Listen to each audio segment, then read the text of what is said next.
Il-Partit Nazzjonalista qed jitlob li ssir inkjesta pubblika wara l-inċident traġiku ta' tnejn li għadda fil-Ħamrun għax irid jara li l-proċess ħieħ tal-kostruzzjoni kien qed isir skont ir-regolamentazzjoni.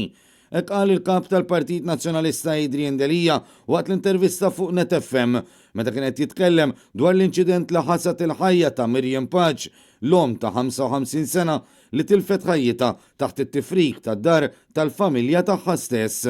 Ġifri l-affarijiet saru sewwa, id-dokumentazzjoni ġiet preżentata tajba, min kellu jitlob dokumenti tal-abhom, dawk id-dokumenti kienu sewwa, il-proċess kollu, what went wrong in the system. Ħalli għall-inqas jekk naraw what went wrong in the system, inkunu kapaċi nidentifikaw u naċċertaw li tintrafa r-responsabilità sħiħa mhux biss kriminali imma wkoll dik amministrattiva politika. Imma mbagħad ukoll naċċertaw li qatt ma jerġa' jseħħ. Dan il-każ reġa' fetaħ id-diskussjoni dwar ir-regolamenti li jeżistu u kemm fil-fatt dawn qed jiġu segwiti waqt li jkun għaddej xi proġett ta' kostruzzjoni qrib il-bini. Kien għalhekk li l-kap tal-Partit Nazzjonalista staqsa wkoll jekk fil-verità u bil-liġi preżenti hemmx biżżejjed riżorsa umana bħal pereżempju uffiċjali tal-infurzar.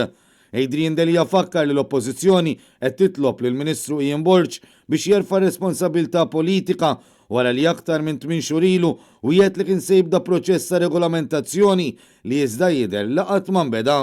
Tantu hekk tenna l-kap tal-Partit Nazzjonalista li l-Ministru Borg lanqas biss qed ikollu d-diċenza jwieġeb għat tħassib tan-nies u jserħilhom moħħhom. Hemm ir-responsabilità politika ma jridx iġorra jgħad b'arroganza ifarfar minn fuq spalleħ, qed jipprova iweħħel f'kulħadd. F'kulħadd qed jipprova jweħħel. Ħalli fejn nifsu billi jgħid isma' inqast. Minnaħa l-oħra l-Prim Ministru Robert Abela qal li jrid li kulħadd jerfa' responsabilità għal dawn l-inċidenti għalkemm ma semma lil ħadd fil-gvern li jmexxiju.